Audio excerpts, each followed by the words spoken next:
যদি ঘৃণা করি, দেখতে না পারি, সহ্য আমার না হয়, এটা আমার আল্লাহর জন্য হয় না, আমার ব্যক্তিগত কারণ না। হ্যাঁ, আমি রিমান্ডে 10 দিন ছিলাম, আপনারা জানেন। 3টা বছর আমি যাই না, ঘরের নাম শোনেন, ওই রকম জায়গায় ছিলাম। আমি আল্লাহর জন্য ওনাদেরকে ঘৃণা করছি এবং আপনাদেরকে ঘৃণা করার জন্য বলছি এই কারণে, কারণ এগুলো মানুষ না, এই মানুষ নামে এগুলো জানোয়ার। শুধু নাম শুনি মনে করে যে আয়না ঘর মানে চারিদিকে আয়না দেওয়া আছে। এটা কত বড় ভয়ঙ্কর! মানবতার সাথে আমরা মানবতা বিরোধী অপরাধের বিচার করলাম। এই ঘরের সাথে যারা জড়িত A to Z প্রত্যেকটা মানবতা বিরোধী অপরাধের শামিল। এর বিচার এখনই করা দরকার। আজকে একজন ওর সাথে জড়িত যে সর্বোচ্চ পর্যায়ে, তাদের ভেতরে একজন ধরা পড়েছে অলরেডি। আমরা বিচার চাই, ওর কোনো বিচার নেই। 8-10 বছর, 12 বছর, 14 বছর একটা মাটির নিচের ঘরে, এদিকে 1.5 হাত, এদিকে 1.5 হাত। আপনি কি মনে করেন জিন্দা কবর এটা? এই কঠিন অবস্থায় সারা মানুষকে ফেলে রেখেছিল। আপনি যদি মেরে ফেলতেন, খবর দিয়ে দিতেন যে অমুক মারা গেছে, তারপরও তার স্ত্রীটা বিয়ে করতে পারতো, তার ছেলে মেয়ে জানতো যে না মারা গেছে। আপনি ব্যারিস্টার আমান আজমি, কি বলে, ব্রিগেডিয়ার জেনারেল ব্যারিস্টার আরমান, ওনার স্ত্রীর কাছে আপনি কি জবাব দেবেন বলেন তো? 8-10 বছর তার স্বামী থাকার পরও না থাকার স্বামী, সে জানেই না যে বেঁচে আছে কিনা। আজকে একটা ছবি ফেসবুকে সব পাশাপাশি ওনারা বসে আছে, দেখলাম, আমার কান্না চলে এসেছে যে মানুষ, এরপরও কিছু মানুষ জালেমদের পক্ষে এখনো পর্যন্ত সাফাই গাছে। কাফের জালেম না, কাফের। ঠিক আছে ভাইয়া, এ দেখেন আমার হাতে কোরআন শরীফ, সত্য কথা বলছি। আল্লাহর কসম, আমি যে কষ্ট পেয়েছি 3 বছর, আমার কষ্টের কথা আমি আল্লাহর জন্য মাফ করে দিয়েছি। কিন্তু ওনারা যা করেছে ওটা মাফ পাওয়ার মতো না। ওনারা তো আমার শুধু শত্রু না, ওনারা মানবতার শত্রু, আল্লাহর শত্রু। রিমান্ডে আমার সাথে যে ব্যবহার করেছিল, আল্লাহর ভুল ধরতো মাঝে মাঝে। এই যে অফিসার গুলো ছিল, কাউন্টার টেররিজমের এই মেন দায়িত্বে যে লোকটা ছিল আসাদুজ্জামান, মনিরুল তো আগে ছিল, আমার সময় আসাদুজ্জামান, এরপরে এসপি আতিকুর রহমান, শেখ ইমরান, এই বাগেরহাটে বাড়ি। এই মানুষগুলোর আচরণ আমি মানুষের পাইনি। রিমান্ডে আপনি আমার মামলার কথা জিজ্ঞাসা করেন, যে বিষয়ে আমাকে মামলা দেওয়া হয়েছে, ওইগুলো বলেন যে আমি কিছু পারি কিনা, দেখেন না আল্লাহর ভুল ধরে যে আল্লাহর এই কাজটা করা ঠিক হবে। ওরে আমি ভালোবাসবো না ঘৃণা করবো? কার জন্য? কারণ কি, এর আয়াতে হাদিসের পরে যে শব্দগুলো আছে, দেখে যে ব্যক্তি কাউকে কিছু দান করে সেজন্য আল্লাহর জন্য দান করে। এখানে 7 বার আমি আসার চেষ্টা করেছি, লক্ষ লক্ষ টাকা খরচ হয়ে গেছে, কিন্তু আমার উঠতে দেবে। এই জন্য এখানে যদি আপনি কিছু এই খরচটা তোলার জন্য দিয়ে যান, যে ড্রাম গুলো দেওয়া আছে, জোর করে না, আল্লাহর জন্য দিয়ে যাবেন ইনশাআল্লাহ। কাউকে যদি কিছু না দেন যে আমি দেব না, তাও যেন আল্লাহর জন্য হয়। এই 4টা কথা যদিও সহজ, এটা কত কঠিন মানা, এখন সে বাস্তবতা চলে এসেছে। এই কঠিন অবস্থায় এই 4টা বিষয় আমরা যারা মেনে চলতে পারি, নবীজি বলেন ফাকাদ ইস্তাকমালাল ঈমান, সে তার ঈমানকে পরিপূর্ণ করে নিয়েছে। এই হাদিসটা আমাদের জীবনে আমল করার তৌফিক আল্লাহ যেন দান করেন, আমিন। মঞ্চে বসা আমার মাজলিসের এই বাগেরহাট জেলার শ্রদ্ধাভাজন সভাপতি, শ্রদ্ধাভাজন জেলা আমির সাহেব, এরপরে যে ভাই সে লন্ডন থেকে এসেছে, এই যে আমার আগে কথা বলছিলেন যে ভাই, যতগুলো মানুষ এখানে এসেছে, আমার শ্রদ্ধাভাজন মামা শ্বশুর এসেছে আজকে আমার সাথে আমি বাগেরহাট দেখার জন্য। মাওলানা আলমগীর হোসাইন সহ নাম না জানা প্রত্যেকটি আলেমদের হায়াতে তজ্জেবা সিহাতে কুল্লিয়া কামনা করছি। ওয়ারাফা'না লাকা যিকরাক, আল্লাহ এদের মর্যাদা সম্মান আরো বাড়িয়ে দেন। সামনে বসা মুসলমান ভাইরা, পর্দার আড়ালে সম্মানিত মা এবং বোনেরা, প্রশাসনের ভাইরা, প্রাণপ্রিয় বাগেরহাটবাসী, আল্লাহর দরবারে শুকরিয়া জানাচ্ছি, যিনি আমাদেরকে বিজয়ের স্বাদ কি এটাই জীবনে দেখার তৌফিক দিলেন। পরাধীন থাকলে যে কি হয় আমি নিজে টের পেয়েছি, আপনারাও দেখেছি। সবচেয়ে বেশি পেয়েছিলাম ওই 10 দিন মাটির নিচে, ওরা সব চারিদিকে 8-10 জন বসা, আমি একা। এমনি আমার শরীর চলে না। এরপরে আবার এরকম ভয়ঙ্কর ঘর, এরকম ভয়ঙ্কর অবস্থা, এক এক দিক থেকে এক রকম উল্টা পাল্টা প্রশ্ন করে। বলেন তো কত একটা অসহায় অবস্থায় ছিলাম। আমার মনে হচ্ছিল পৃথিবী বলতে আর কিছু নেই। 11টা ঘন্টা আমার এই হাতের ভেতরে যে হ্যান্ডকাপ দিয়ে, ওটা ছাতা লাগালে এমনি কেটে যায়। চোখ কালা কাপড় দিয়ে বেঁধে মাটির নিচে ওই ঘরে, চারিদিকে শুধু পানির আওয়াজ শোনা যায়। এই উপরে 11 ঘন্টা আমার জোহর আসর মাগরিব এশার নামাজ পড়তে দেয়। আমি এশারায় পড়েছি, অজু আছে কিনা, আছে অজু করবো কোথায়? বলেন এই কঠিন অবস্থা বাংলাদেশের মতো জায়গায়। আর আমার চাইতে ভয়ঙ্কর ছিল তো ব্যারিস্টার আরমান, ব্রিগেডিয়ার ভাই আমান আজমি ভাই, এদের অবস্থা আরো কঠিন। আমি মাঝে মাঝে 7 মাস 8 মাস 9 মাসের কথা শুনতাম উপর থেকে, যাদের 7 তলায় 9 তলায় গম দেখেছি। এই গম শব্দটা যদিও ছোট, এই যে কত ভয়ঙ্কর জিনিস। আমি তো 7-8 মাস আমি জেলে আছি জানতাম, বাইরের মানুষও জানতো, আমার পরিবার। আর ওদের এই 8-9 বছর জানেই না যে বেঁচে আছি কিনা। আমারও গমের মতো রেখেছিল, কারণ আমার কোনো যোগাযোগ ছিল না, বিচ্ছিন্ন। মার্ডার করে গেছে সে 2 দিন পরে 7 দিন পরে মোবাইলে কথা বলতে পারে বাড়িতে যে আমি আছি। আর আমার 8 মাস হয়ে গেছে, আমি জানি না যে বাইরে কেউ আছে কিনা। কারারক্ষীর কাছে একটু চিরকুট লিখে দিলে ওই যাবে আসবে, তারপরের দিন তার ডিউটি পড়বে, বাড়িতে যাবে, বাড়ি থেকে সংবাদ আসবে, সে আসতে আসতে মনে হয় সংবাদ বাসি হয়েছে। এই জন্য পরাধীন ছিলাম আমরা, এখন আলহামদুলিল্লাহ স্বাধীন হয়েছি। স্বাধীন হলে, বিজয় পেলে মানুষ কি করবে? আজকের তেলাওয়াত কিন্তু আয়াতগুলোতে আল্লাহ জানিয়েছে। আমরা কোরআন থেকে নিতে চাই নাকি? মান ক্বালা বিহি সাদাকা, যারা কোরআন দিয়ে কথা বলে, নবীজি বলেন এরা সত্য কথা বলে। এই জন্য আমরা সত্য কথা শুনতে চাই এবং বলতে চাই কোরআন দিয়ে। আমান আস্তাকু মিনাল্লাহি কিলা, আল্লাহর চাইতে সত্য কথা কেউ বলে? আর আমান হাকামা বিহি আদালা, যারা কোরআন দিয়ে বিচার করে এরা ন্যায় বিচার করতে পারে।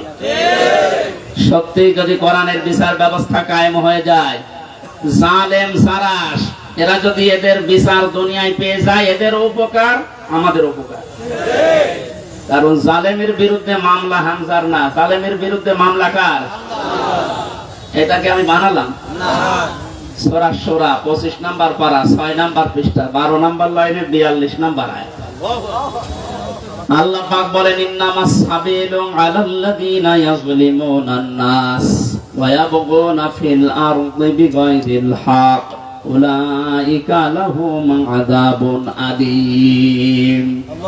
এটা তাফসীরে ফি জিলালিল কোরআন। আমি জেলখানায় থাকতে যে তাফসীরগুলো দেখলাম তার ভেতরে এটা একটা ফি জিলালিল কোরআন। জালেমরা বাস্তবতায় যা দেখলাম, এই জালেমগুলো জানে না যে জেলখানায় বসে বসে সাইয়েদ কুতুব এই জিলালিল কোরআন তাফসীর লিখেছে। এইটা জেলখানায় চলতে দেয়, অথচ সাইয়েদ আবুল আলা মাউদুদী রাহমাতুল্লাহ আলাইহির ফি জিলাকি তাফহিমুল কোরআন ঢুকতে দেয় না। জালেমরা জানে যে ওইটা কত বড় কঠিন, আর লিখাই হয়েছে জেলখানায় বসে, ওটা পড়তে দিত। ওখান থেকে রেফারেন্স হিসাবে যেগুলো বলবো বেশিরভাগ ওখান থেকে, বাকিগুলো তাফসীর ইবনে কাসির। আল্লাহ পাক বলেন কিয়ামতের ময়দানে আমি আল্লাহ নিজে মামলা দায়ের করব, আমি নিজে কেস করব, নিজে অভিযোগ দায়ের করব তাদের বিরুদ্ধে যারা মানুষ হয়ে মানুষের উপরে অত্যাচার চালিয়েছে। ইয়াজলিমুনান নাস, আল্লাহ ইয়াজলিমুন এটা মোজারে দিয়েছেন, বর্তমান ভবিষ্যৎ, প্রেজেন্ট ফিউচার। নাস দিয়েছেন আল্লাহ, ইয়াজলিমুনাল মুসলিমুনা দেয়নি। মানুষ হয়ে যারা মানুষের জুলুম উপরে জুলুম করে, তাদের অধিকার নষ্ট করছে, করবে, তারা মামলার আসামি হামজা না আল্লাহ? বাংলাদেশে এই 15 বছরে আপনি যা করেছেন মানবতার সাথে, আপনি শুধু হামজার একা মামলার আসামি না, কিয়ামতে আপনি 15 কোটি মানুষের এবং আল্লাহর মামলার আসামি। আল্লাহর মামলার আসামিদেরকে আমরা এই মুক্ত স্বাধীন দেশে আর দেখতে চাই? কোনো দরকার নেই। শয়তান যেমন আল্লাহর গজব প্রাপ্ত, এগুলো আল্লাহর গজব প্রাপ্ত। শয়তান একজনের সাথে দোস্তি করেছিল, সারাদিন বন্ধুত্ব করার পরে সন্ধ্যাবেলা শয়তান ওর ডাক দিয়ে বলছে, বন্ধু সারাদিন তো তোমার সাথে চললাম ফিরলাম খেলাম, আমি এখন আর থাকতে চাই না, আমি গেলাম। কেন? আমি তোমার সাথে থাকতে ভয় পাই। আমার সাথে থাকতে ভয় পাও? সারাদিন তো ছিলে, কে তুমি? আমার পরিচয় তো ওইভাবে আগে নাওনি, আমি হচ্ছে ইবলিশ, আমি সুরত ধরে এসেছিলাম। ও তখন আশ্চর্য হয়ে বলে যে, আপনি দূর হয়ে চলে যাবেন আমার কাছ থেকে, আপনার পরিচয় পেলে তো আমি দূর হতাম। বলে, না, আমি যেতে চাই এই কারণে, কারণ আমি আল্লাহর একটা বিধান মানি নাই। এ কারণে আল্লাহ আমারে একটা সেজদা না মানার কারণে পৃথিবীতে পাঠিয়েছে, তাও লানত দিয়ে। আমার নাম মারদুদ, আমার নাম রাজিম, কত রকমের নাম আমার উপরে দিয়ে আল্লাহ আমারে বিদায় দিয়েছে। আর আজকে 17টা সেজদা ফরজ ছিল তোমার প্রতি, একটা সেজদাও দাও না। আল্লাহ রাগ করে তোমার উপর যে গজব নাযিল করবে, ও গজবে আমি শয়তানও পড়ে যাব। ও আল্লাহর একটা বিধান লঙ্ঘন সেজদা, এটা লঙ্ঘন করে যদি ভয় পায়, এই 15 বছরে আপনি 500 বিধানের একটাও মানেন নাই, আরো মানুষকে মানতে দেন নাই। এর গায়ে যদি জিন লাগে নিয়ে আসবে এর মা বাবা আমার কাছে, সূরা নাস আর ফালাক এমনকি আয়াতুল কুরসি পড়ে ফু দিলে চলে যাবে, এটা আমাদের বিশ্বাস। যাই হোক, আর আমার তো মনে হচ্ছে এই ঘটনাটা বলার পর শয়তান আল্লাহর একটা মাত্র বিধান সেজদা দেওয়া লাগবে এটা মানে নাই, কিন্তু আল্লাহর বিধানের এগেইনস্টে নতুন করে কোনো বিধান শয়তান বানায়নি। কথা বুঝতেছে? আল্লাহর বিধানও মানে না, এতটুকু শেষ। এর এগেইনস্টে নতুন করে কোনো বিধান বানিয়ে মানবো এরকম কিছু শয়তান করে না। কিন্তু আল্লাহর এই পৃথিবীতে ক্ষমতা পেয়ে আল্লাহর যে বান্দা নিজে আল্লাহর বিধান মানে না এবং আল্লাহর বিধানের বাইরে নতুন করে বিধান বানিয়ে আল্লাহর বান্দাদেরকে মানতে বাধ্য করে, এটা শয়তানের চাইতে বড়। জিন শয়তান ধরলে তো নাস ফালাক আর ইখলাস পড়লে চলে যাবে, আর ওরে পুরা কোরআন শরীফ তেলাওয়াত করে ফু দিলে যাবে না। সুতরাং এইরকম এত বড় শয়তান আমরা আর দেখতে চাই না। মুক্ত যখন হয়েছে আলহামদুলিল্লাহ, কোরআন কি জানিয়েছে বিজয়ের পরে আমরা ওইগুলো এখন শুনবো ইনশাআল্লাহ। আমার কথার অর্থ বোঝেন আপনি? সুতরাং যারা আল্লাহর মামলার আসামি, ছোটখাটো বিষয় এটা না, অনেক ভারী কথা। আপনি আল্লাহর মামলার আসামি হয়ে গেছেন, কিয়ামতে আপনি উকিল পাবেন কোথায়? দুনিয়ার দিকে তাকিয়ে টের পাচ্ছেন। 10 দিন আগে যার কথায় হাইকোর্ট, জজ কোর্ট, সুপ্রিম কোর্ট, প্রত্যেকটা কোর্ট ওঠা বসা করতো, এখন তার পক্ষে একজন আইনজীবী দাঁড়াবে কেউ রাজি না। তার দলের লোক নেই। লক্ষ লক্ষ মানুষ এই পৃথিবীতে তার ভক্ত ছিল, সন্তান। একটা বিচারপতি দাঁড়াবে, একটা উকিল দাঁড়াবে তার পক্ষ নিয়ে, কেউ রাজি নামে জালেমের পক্ষে। এখন ডিম খেতে খেতে মরছে, ডিমটা মুখ দিয়ে খেলিতে হয়, কত জায়গা দিয়ে ডিম খাচ্ছে। ওই জায়গাতে যখন আলেমদেরকে মাথায় দড়ি দিয়ে ছাগলের মতো তুলতেন, আমার মতো মানুষ, আপনি জানেন না হামজা কি? নিজেও বলতো রিমান্ডে, আপনি কিছু করেন না, আমি জানি কিছু জানেন তো। আমার হাতে যে এটা বাইতে দিলেন, এই তো যথেষ্ট, আমি কি পালিয়ে যাবো? পায়ে দিয়েছে ডান্ডা বেড়ি, মাজায় দিয়েছে দড়ি, মনে হচ্ছে ছাগল টেনে নিয়ে যাচ্ছে। আর ওই কোর্ট চত্বরে মানুষগুলো, কিছু মানুষ কান্ত আর কিছু শয়তান আসে দেখে টিপ্পনি কাটে, যা হচ্ছে ঠিকই হচ্ছে। এবার ঠেলা টের পাও।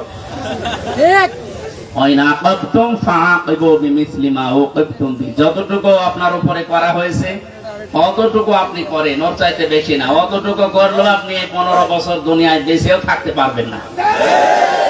যা করেছেন যদি অতটুকু আল্লাহর ভাষায় আমরা করতে চাই, সত্যি আপনি পারবেন না। এদেশের বহু মেধাবী সন্তানেরা এই কোটার বিরুদ্ধে এমনি আন্দোলন করে না। বিশেষ করে এই 17 বছরের বাস্তবতা আমার জীবনে আমি যতটুকু দেখেছি, আপনি তাকান তো।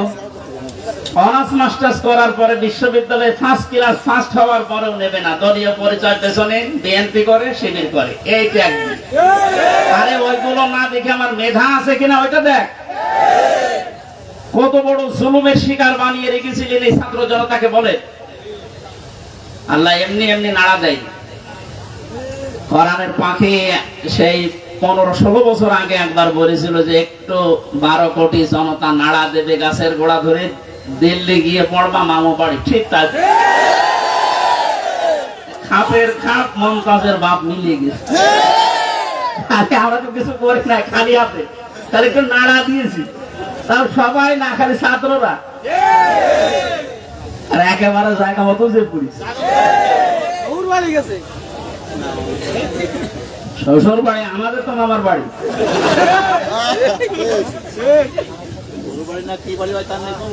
যাই হোক, আমি সে কথা বলতে চাচ্ছি, আমরা কোরআনে কারীম থেকে কথা শুনতে চাই, এবং জালেম যারা তারাও যেন মরণের পরে অন্তত তাদের আর বিচার না হয়, এজন্য দুনিয়াতে আমরা তাদের বিচার দেখতে চাই। আপনারা আমাদেরকে শত্রু ভাববেন, আমরা আপনাদের বন্ধু, কারণ দুনিয়ায় উপকার করে দিচ্ছি। এই বিচার না হলে আপনি মনে করছেন মাপ পেয়ে যাবেন, কখনো না। আল্লাহর কাছে যা করেছিলেন ওনাকে বলেন, উনি ইচ্ছা করলে মাফ করে দিতে পারে। কিন্তু হামজার সাথে ব্যারিস্টার আরমানের সাথে যা করলেন, এটা আমরা যতক্ষণ মাফ না করব আপনি মাফ পাবেন না। কারণ আপনি আমাকে আর আরমানকে শুধু কাঁদিয়েছেন তা না, আমার স্ত্রীকে কাঁদিয়েছেন, আমার মেয়েকে কাঁদিয়েছেন। আমার ছোট মেয়েটা আজ পর্যন্ত আমার চেনে না, আমার কাছে আসে না, ভয়তে বলে যে হুজুর, ওরকম হুজুর বহু আসে। কারণ সে 8-9 মাস ওটা রেখে গিয়েছিলাম, 3 বছর পর, এখন 4 বছর বয়স, তো সেটা কি করি? সুতরাং আপনি শুধু আমার একা ক্ষতি করেননি, আমার মা বাবার ক্ষতি করেছেন, আমার স্ত্রীর ক্ষতি করেছেন, আমার সন্তানের ক্ষতি করেছেন, আমার সংসারটা নষ্ট করে দিয়েছে। সব কিছু এরকম হামসা একা লক্ষ লক্ষ মানুষের দেশে আমার মতো ভিক্টিম। আপনি মাফ পাবেন কয়জনে? 1 জন, 2 জন, 5 জন মাফ, কয়জন মাফ করতে পারে বলেন? এই লোকটাকে যদি আপনি মেরে ফেলেন তাহলে ওনার বিচার কি? ওনারও মেরে ফেলা লাগবে। ওনাকে যদি আমি মেরে ফেলি, আমার একটা বিচার এই যে আমাকে যদি মেরে ফেলেন তাহলে বিচার শেষ। কথা বোঝেন আমার? আর একটা সিস্টেম আছে, হ্যাঁ, ওনার স্ত্রী, ওনার মা বাবা, সন্তান আদি যারা, ওরা যদি মাফ করে দেয় টাকা পয়সা নিয়ে, জরিমানা নিয়ে, তাহলে মাফ হবে। তাছাড়া আর কোন সুরত নেই। ওই 10 বছর, 15 বছর, 18 বছর, 30 বছর জেল দিয়ে ওটা শুধু জেল খাটাই হবে, তার উপর আবার আরেকটা জুলুম হয়ে যায়। কিন্তু ওনাকে মাফ পাওয়ার জন্য কোরআনে কারিমে হাদিসে যে 2টা বিষয় আমরা পাই। 1 নম্বরে ওনারে মাফ পাওয়ার জন্য ওনারে মেরে ফেলা লাগবে। এই কথা বলে না কেন? 2 নম্বরে শুধু মেরে ফেলা না, ওনার আত্মীয় স্বজন যদি টাকা পয়সা নিয়ে দিয়ে বলে যা মাফ করে দিলাম, ঠিক আছে। তাছাড়া মাপ পাওয়ার আর কোন লাইন আছে? লাইন আছে? ওনার জীবন কয়টা? উনি আমাকে মেরেছে, আমি ওনাকে মেরে ফেললাম, শেষ হয়ে গেল। কিন্তু ওই লোকটা যদি 500 মানুষ, 2700 ছাত্র হত্যা করার কারণ হয়, ওকে 2700 বার মারা লাগবে। ওরে 2700 বার মারা যাবে? এমনি মরে গেছে, এমনি মরে যাচ্ছে। তো 2700 বার মারা যাবে কোন কায়দায়? একবার মরলে তো শেষ। 2699 বার এখনো মারা লাগবে। আমি মারবো কি করে? কারণ এতগুলো মানুষ এই কয়েকদিনে, আমার সামনে 14 জন মারা গেছে, আমার সামনে। আমি মরণের পর 5 তারিখে যদি স্বাধীন হয়ে যায়, 6 তারিখে সকাল বেলায় প্রত্যেকের বাড়িতে আমার যা সামর্থ্য ছিল, এমনিতে আমি মুসলিম, যতটুকু পেরেছি 2 মাস চলার মতো তাদেরকে দিয়ে এসেছি। নেন, হাসপাতালে গিয়েছিলাম দেখতে, এক একজনের যে অবস্থা, এই জায়গায় গুলি লাগিয়ে, এই জায়গায় বন্দুক লাগিয়ে দিয়েছে, এই জায়গায় লাগিয়ে দিয়েছে, লজ্জাস্থান নষ্ট হয়ে গেছে। এরকম বহু মানুষ হাসপাতালে কাতরাচ্ছে এখনো, শুধু কুষ্টিয়া, বাকি জেলাগুলো তো আমি তো জানি না এখন সব খবর। আর এই 8-9 দিন ছিলাম তো বাইরে, এই জন্য সব খবর জানিও না। সুতরাং আমাকে যদি আপনি একজন মারার জন্য মেরে ফেলতেন, আমার তো বিচার হয়ে যেত। আমি তো কারণ হয়ে দাঁড়িয়েছি 2700 মানুষ মারার, আমাকে তো 2700 বার মারা লাগবে। এখানে এই বিচার এখন আর দুনিয়ায় নেই। এই বিচার করার জন্য আল্লাহ আখিরাত বানিয়েছে। 2700 বার আপনাকে মারবে, আপনার লজ্জার স্থান নষ্ট করে দেবে। এই জন্য বলছি, জালেম যারা আছে এখনো ফিরে এসে যে সমস্ত মানুষের উপরে জুলুম করেছিলেন, ওনাদের কাছে যা, ওনারা যদি কিছু করতে পারে। তাছাড়া আল্লাহ জানিয়েছেন যে আমি মাফ করব না, কারণ এটা আমার, আমি দায়িত্ব ছেড়ে দিয়েছি যাদের উপরে জুলুম করেছি তাদের উপর। এখন তাদেরকে বলেন, ওনারা যদি মন থেকে কিছু করে, তাছাড়া আপনি দুনিয়াও ধ্বংস করেছেন, আপনার আখিরাতও ধ্বংস হয়ে যাবে। আল্লাহ তুমি আমাদেরকে জালেম হওয়া থেকে রক্ষা করো। এই শব্দটা শুনতে যদিও সহজ মনে হচ্ছে, জালেম এটা কত বড় নিকৃষ্ট আল্লাহর কাছে। কারণ জালেমদেরকে আল্লাহ বারবার কোরআনে জানিয়েছেন, আল্লাহু লা ইয়াহদিল কওমাজ জালিমিন, জালেমদের আমি পথ দেখাই না, হেদায়েত দেই না। কারণ আমরা যদিও অনেকে বলে হুজুর আমাদের কেন্দ্রীয় আমির বারবার দোয়া করে, তো দোয়া করে করব কি, জালেমদের তো হেদায়েত হবে না। ঠিক। জালেমদের কোনো হেদায়েত নেই। আর জালেমকে ক্ষমা করে দেওয়ার অর্থ হচ্ছে মাজলুমের উপর অবিচার করা। আপনি কোন দিন ব্যারিস্টার আজমের কে আরমান, ব্যারিস্টার আরমানের স্ত্রীর কাছে মাপ পাওয়ার কথা না, সে মানুষ ছিল আপনার মতো। এরপরও বলছে আপনারা চেষ্টা করেন, যদি মাপ পান, না পাইলে বুঝবেন আপনার দুনিয়া আখিরাত ধ্বংস হয়ে গেছে। আল্লাহ তুমি আমাদেরকে মাফ করো, বলেন আমিন।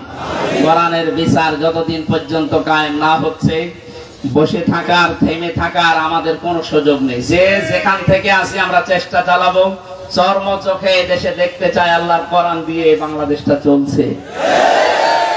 কারণ আমরা তো দেখলাম যে বাবা চালালে কেমন লাগে, চাচা চালালে কেমন লাগে, স্বামী চালালে কেমন লাগে, বউ ভাবি সবাই চালিয়েছে, সবই দেখলাম যে কেমন লাগছে। একটা জিনিস এখন দেখতে বাকি আছে, যে কোরআন দিয়ে, আল্লাহর কোরআন দিয়ে রাষ্ট্র চালালে কেমন লাগে, এটা দেখতে বাকি আছে না?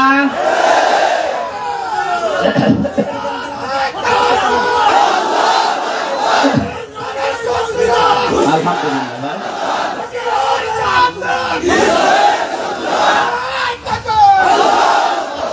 এইটা দেখতে যখন বাকি আছে, আমি মুসাফির মানুষ, মাজলুম মানুষ এবং অসুস্থ মানুষ। আর তিনটা দোয়ায় কবুল হওয়ার কথা হাদিসে আছে, যে মাজলুমের দোয়া কবুল হয়, মুসাফিরের দোয়া কবুল হয়, অসুস্থ মানুষের দোয়া কবুল হয়। সবাইকে নিয়ে মাগরিবের আগে আমি দোয়া করবো ইনশাআল্লাহ। সূরা নসরের তাফসীরটা করার পর আল্লাহ যেন চর্ম চোখে অন্তত এইটা দেখে যাওয়ার তৌফিক দেয় যে আমাদের এই দেশটা কোরআন দিয়ে চলছে। কি যে শান্তি পাবে প্রত্যেক ধর্মের মানুষেরা, আমি বলে বোঝাতে পারবো না, আপনি পাবেন ইনশাআল্লাহ। আমাদের হাকামা বিহি আদালত, যেহেতু নবীজি জানিয়েছেন কোরআন দিয়ে বিচার ফায়সালা করলে ন্যায় বিচার পাওয়া যায়। ন্যায় বিচার কি শুধু নাম শুনে ন্যায় বিচার পেয়েছি 17 বছর আমরা। আমার ঠনকো মূল্য চুরি মামলা দিয়েছিল, আমার মামলা খুব কঠিন না, মূল্য চুরি করলে যা হয় ওই রকম একটা। সেই মামলা আমার 30-32 বার হাইকোর্টে ওঠে, সিএম কোর্ট, জজ কোর্ট, হাইকোর্ট, তিনবার হিসাব করে দেখেন 30 থেকে 33 বার উঠেছে, না হবে না। আর এদিকে প্রতিদিন আপনি টিভির সামনে বসে বলি ছড়ান যে আমরা ন্যায় বিচার কায়েম করছে। এই ন্যায় বিচারের একটা নমুনা যা করেছেন বিচার ব্যবস্থায়, যাদেরকে বসিয়েছেন প্রত্যেকটা অবিচার করেছে। আর আমার 164 যে ম্যাজিস্ট্রেট নিয়েছিল, ওই শয়তানকে আমি জেলখানায় যাওয়ার 3 মাস পরে দেখি ও ভেতরে ঘুরে বেড়াচ্ছে। এখানে কেন? ও আমার বেকার এই সমস্ত বিষয়গুলো লিখে, মানে একেবারে জালিয়াতি করে সই করে নিল। বলছো হুজুর আপনি মাত্র কিছুক্ষণ পরে বেরিয়ে চলে যাবে, কারণ আমি 164 বুঝতাম না। ওইসব লাইনের লোক আমরা, এই সিটারি বাঁটমারি, এই 2 নাম্বারি করে বসে খালি সই করে দিন, নিচে আপনার ছোট ছোট মেয়েরা কাটতেছে, আমি জানি আপনি চলে যাবে। ওর ওপর বিশ্বাস করে আমি সই করি, নিচে আসলাম, দেখা সাক্ষাৎ করে আমার জেলে পাঠিয়ে দিলে, আনন্দে আছে যে কয়েকদিন মাত্র বের হয়ে যাবো। ও আল্লাহ শুনছো, এটা 164 আমি যা যা বলতে চাইনি ওই শয়তান সব লিখে খালি আমার সইটা বসিয়ে দিয়েছে। পরে জেলখানায় দেখে কাশেমপুরে বললাম, কি আপনি এখানে, আপনি কাজটা ঠিক করলেন, জেনে শুনে আমার জীবনটা এভাবে নষ্ট করলেন? বলছে আমার উপর থেকে যা বলেছে আল্লাহর ওলিরা আমি তাই করছি, আমার কিছু করার নেই। তা আপনি এখানে কি? বলছে আমার বউ মামলা দিয়েছে। তোর বউ? আমিও মামলা দেবো তোর নামে। এই জন্য আল্লাহ ছাড় দিয়েছিল কিন্তু ছেড়ে দেয়নি। আল্লাহর ধরা বড় শক্ত ধরা, যেটা আমরা আইন মন্ত্রী আরে দরবেশ বাবারে দেখে বুঝলাম কি দাপট গো। আমি মাঝে মাঝে আইন মন্ত্রীর আদালতে দেখতাম, আরে দরবেশ বাবা দেখতাম বসে আছে, আমার যখন নিয়ে যেত ওই উপরে দেখা যেত যে বসে আছে দরবেশ। দরবেশ যে এই কাম করতে পারে আমার তো কোনোদিন বিশ্বাস হয়নি। হ্যাঁ, দাড়ি কেটে নম হয়ে গেছে, শয়তান পর্যন্ত এখন ঘৃণা করছে যে আমি তো এত খারাপ না। ধিক্কার যারা আপনাদের এই দাড়ি রাখায় সুন্নতকে নিয়ে হেয়ালিপনা করা, এই আর কি ঠাট্টা বিদ্রুপ করা। আমি সুন্নত পর্যন্ত কেটে বাদ দিয়ে দিলেন, কিয়ামতে আল্লাহর নবী আপনাকে বাদ দিয়ে চলে যাবে। আল্লাহ তুমি আবার বলছে মানুষগুলো যদি, আমি আবার বলছি ভুল আর অন্যায় করা এটা কিন্তু এক না। ভুল মানুষ করতে পারে, কিন্তু জেনে শুনে অন্যায় করে ভুল বলে চালিয়ে দেবেন, যেটা এখন চালানো হচ্ছে। অন্যায় যারা করেছেন, অন্যায় করলে মাস্ট বি তাকে শাস্তি পাওয়াই লাগবে। আমরা কিছু না করে যদি শাস্তি পেতে পারি 3 বছর, আপনি করিয়ে তো আপনার 99 বছর শাস্তি হওয়া দরকার। প্রথম ছেড়ে যাওয়ার পরে যার সাথে দেখা, একেবারে গেট দিয়ে ঢুকে আল্লাহ সে বলি সেই কি শাহজাহান জল্লাদ, এর সাথে প্রথমে হাত মিলিয়েছে। আমার বলছে হুজুর আপনারে আমি চিনি। চেনেন মানে? ওই যে টেলিভিশন আছে ভেতরে, মেমোরি কার্ডে ওয়াজ ভরে নিয়ে আনলে শুধু আপনার আর আজহারি সাজি সাহেব এদের ওয়াজ দেন, আপনার আমি চিনি। আপনার নাম কি? শাহজাহান। যেদিন তরবারি চালাচ্ছিল বলছে কে? আমি আব্দুল্লাহ ইবনে মাসউদ। কি করবে?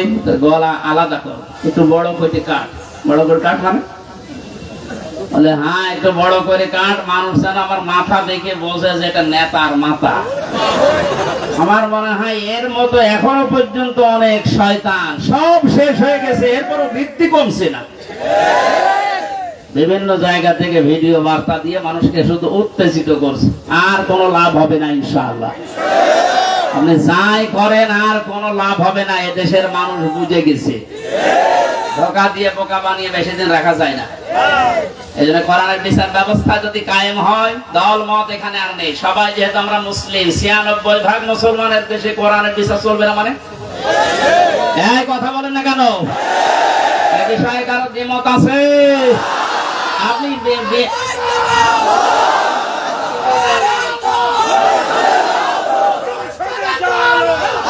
আলহামদুলিল্লাহ ভাই। যারা কোরআন দিয়ে আমল করবে, কিয়ামতে আল্লাহ নিজে তাদেরকে পুরস্কার দান করবে। আল্লাহ রাব্বুল আলামিন কোরআনের আমল করার মাধ্যমে পুরস্কার যেন আমাদেরকে দান করেন। দুঃখজনক হলো সত্য, 500 আমল আছে কোরআনের। কয়টা? এই দেশে এখন একটাও নেই। সামনে আস্তে আস্তে আমরা 500টা আমলই চালু করব কোরআন দিয়ে ইনশাআল্লাহ। আমান দাআ ইলাইহি হাদা। নবীজি বলেন তুমি যদি হেদায়েতের উপরে থাকতে চাও, বড় সুব্বা গায়ে দিলে, পাগড়ি মাথায় দিলে, আর রুহুল আমিন ভাইয়ের মতো এরকম মোটা হলে হেদায়েতের উপরে থাকা যাবে? হেদায়েতের উপরে থাকতে হলে কোরআন দিয়ে ডাকা লাগবে। আমান দাআ, এখানে টান আছে, দাআ ইলাইহি হাদা। কেউ যদি হেদায়েতের উপরে থাকতে চায়, সে যেন মানুষকে কি দিয়ে ডাক দেয়? আজকে থেকে আমার দাওয়াতি কাজের মেন টার্গেট হবে কি বলেন তো? নবীজিকে পর্যন্ত আল্লাহ আদেশ দিয়েছেন, ইয়া আইয়ুহার রাসূল বাল্লিগ মা উনজিলা ইলাইকা মির রাব্বিক। হে রাসূল, আপনি তাবলীগ করেন, প্রচার করেন, দাওয়াতি কাজ করবেন কি দিয়ে? সুতরাং আমরা দলমত চিনি না, বুঝি না, এসব কিছু যেন এই কেন্দ্রিক হয় ইনশাআল্লাহ। ফাকাদ হুদিয়া ইলা সিরাতিল মুস্তাকিম। কেউ যদি হেদায়েতের উপরে থাকতে চায়, কোরআন দিয়ে সে ডাকবে, এবং কেউ যদি কোরআনের ডাকে সাড়া দেয়, আল্লাহ নিজে তাকে হেদায়েত নসিব করে দিবে। সুতরাং আজকে আমরা কোরআন কারীম দিয়ে আপনাদেরকে ডাক দেব, আপনারা কোরআনের ডাকে সাড়া দেবেন। আমরা প্রত্যেকেই হেদায়েতের উপরে চলতে চাই, সিরাতে মুস্তাকিম আমরা পেতে চাই। আমিন। দরুদ আর সালাম পড়ছি মুহাম্মদুর রাসূলুল্লাহ সাল্লাল্লাহু আলাইহি ওয়াসাল্লামের প্রতি। সূরা নাসর পড়েছি, মাদানী যুগের সূরা। কোরআন শরীফে 3 আয়াত বিশিষ্ট 3টা সূরা আছে, আসর, নসর আর কাউসার। কয়টা বলেন তো? নসর মানে সাহায্য। নসর মানে কি? আর নাসর মানে ইগল। নুন সাদ র, নাসর মানে সাহায্য। নুন সিন র, নাসর মানে ঈগল পাখি। এজন্য এখানে যারা তেলাওয়াত করেন এই সূরাটা নামাজে, একটু মুখ গোল করে পড়বেন। আল্লাহ পাক বলেন, ইযা জা আনাসরুল্লাহি ওয়াল ফাত। যখন আল্লাহর সাহায্য আসবে তখন আপনি বিজয় দেখতে পাবেন। যদি আপনি ইযা জা আনাসরুল্লাহি ওয়াল ফাত বলেন সিন দিয়ে, যখন ঈগল পাখি আসবে তখন বিজয় পাবেন। পুরা মানে উল্টিয়ে যাচ্ছে। এজন্য একটু খেয়াল করে শব্দগুলো উচ্চারণ করবে। যেহেতু এটা মাদ্রাসা আপনারা বানিয়েছেন এলাকার মানুষেরা, আপনাদের একটা সুন্দর অন্তত ব্যবস্থা আছে। এই মসজিদ মাদ্রাসা দিয়ে শুধু ছাত্র ছাত্রী না, এখানে বয়স্ক শিক্ষা চালু করে যারা পড়তে পারেন না তাদেরকেও নিয়ে আসেন, 2-3টা একটা ব্যাচ করে দেন। আমার গ্রামের বাড়ি কুষ্টিয়ার হালসা। আমি একবার যেয়ে দেখি মানুষ নামাজে একেবারেই নেই। গ্রামে তো যেতামও কম। মহসেন সাহেবকে বললাম, মানুষজন বহু মানুষ নামাজ পড়ে না। নামাজ পড়ে না এটা এদের দোষ নাই, দোষ আমার। কারণ নামাজ যে কি এটা এরা জানে না, আর নামাজের ভেতরে যে আসলে কি পাওয়া যায় এটা তো এরা বোঝে না। দেখেন আমি ওই ব্যবস্থাটা করে দেই, তখন আর এই 2 জন 5 জন না, কমপক্ষে এই মসজিদে যে 500 মানুষ ধরে 400 মানুষ চলে আসবে। 2 জন উস্তাদ রেখেছিলাম, নিজের টাকা যা আসতো সব দিয়ে বললাম যে আপনারা পড়ে। মাগরিবের পর থেকে বাবার বয়সী লোক যারা কাজ কাম নেই, সারাদিন মাঠে ঘাটে ঘাটে, বললাম পড়ে, কিচ্ছু দেওয়া লাগবে না, সব খরচ আমার, আপনার শুধু কোরআনটা শেখে। বলা 2-3 মাস যাওয়ার পরে দেখি মসজিদের চেহারা পাল্টিয়ে গেছে। কিন্তু মাঝখান থেকে তো আমার জীবনে একটা কালো মেঘ নেমে আসলো। ওই গেলাম, ধরে নিয়ে গেল, 3 বছরে যে বন্ধ হয়ে আছে, এখনো চালু করতে পারি নাই, আবার সামনে করবো ইনশাল্লাহ।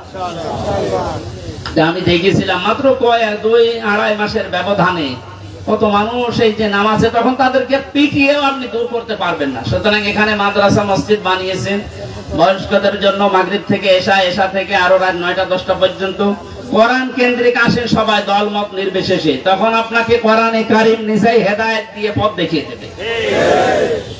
এজন্য তেলাওয়াত শুদ্ধ করা দরকার। এখানে বহু মানুষকে আমি দেখি, একটু বলেন তো ভাই, 7টা আয়াত পড়ে সূরা ফাতিহার 7টায় ভুল পড়ে, অথচ 10 বছর নামাজ পড়ছে না। এটা তেলাওয়াত শুদ্ধ করা দরকার।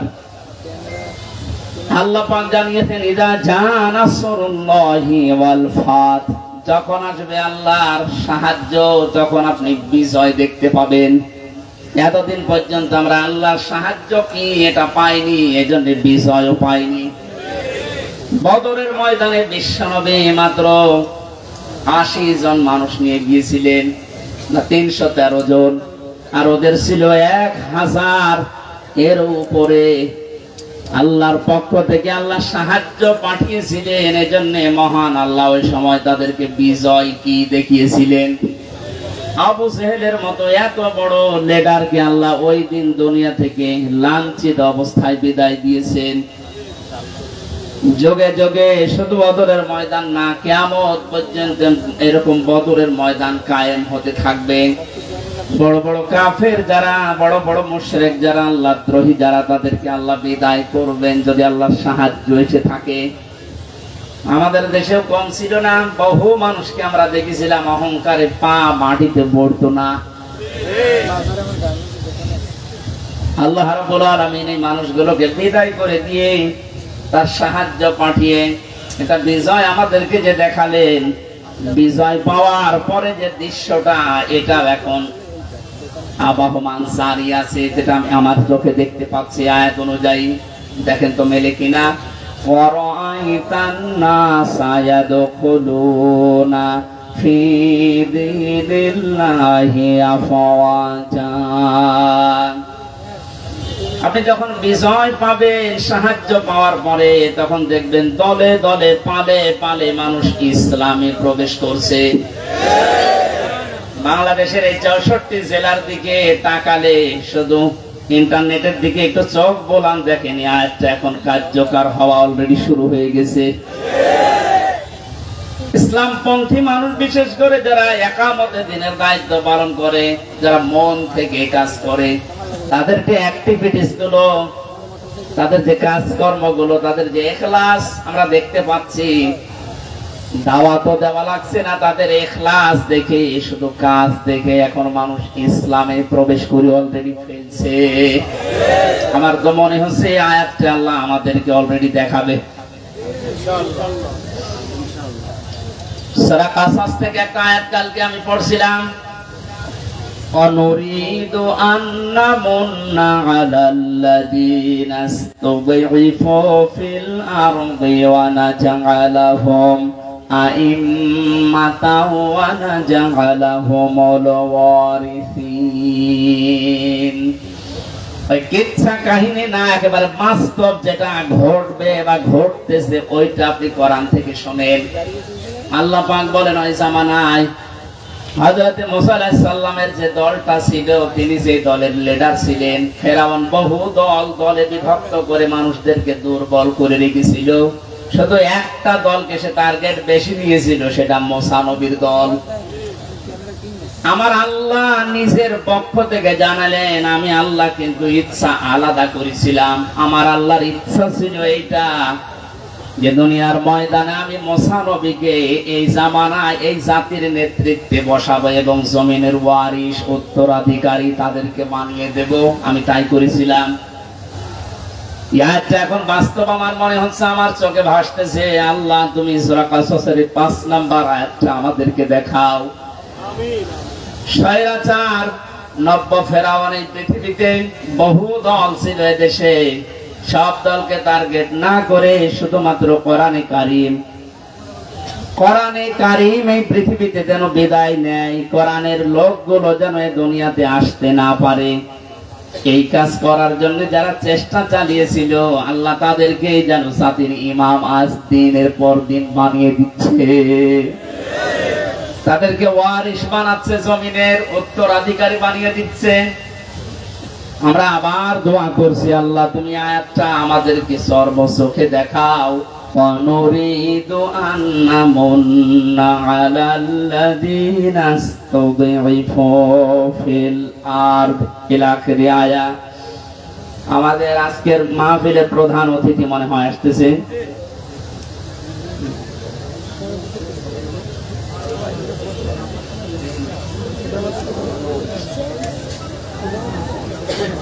আজকের মাহফিলের প্রধান অতিথি সাবেক সংসদ সদস্য, প্রার্থী ছিলেন সাবেক, জনাব মোহাম্মদ আব্দুল সালাম, এম এ সালাম বা আব্দুল সালাম ভাই আসতেছেন। আমরা কোরআনের পক্ষ থেকে তাকে স্বাগতম জানাচ্ছি। লিল্লাহি তাকবীর, লিল্লাহি তাকবীর। আব্দুল সালাম ভাইয়ের আগমন কোরআনে কারিমের মাহফিলের পক্ষ থেকে। আপনাদের এলাকার সন্তান, আমি তো পরিচিত না ভাইয়ের সাথে। তাফসীরুল কোরআন মাহফিল, উনি শত ব্যস্ততার ভেতরেও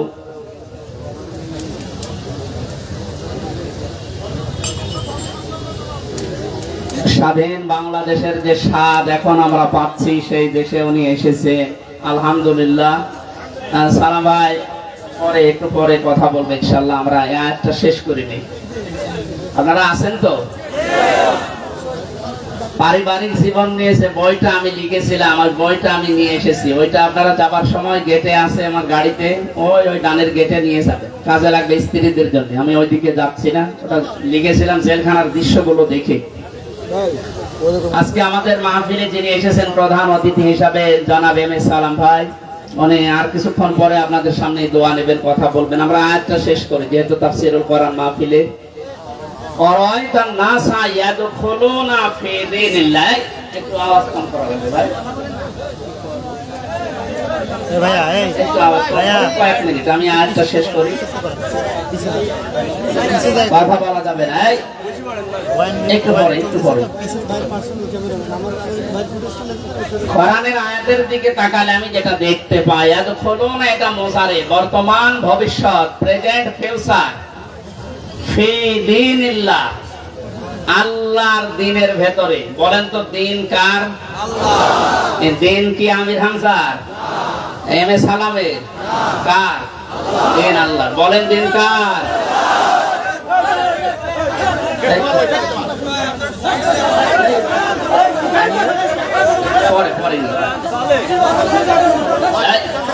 আপনারা এক কথা বারবার বললে সমস্যা, কথা বন্ধ করে।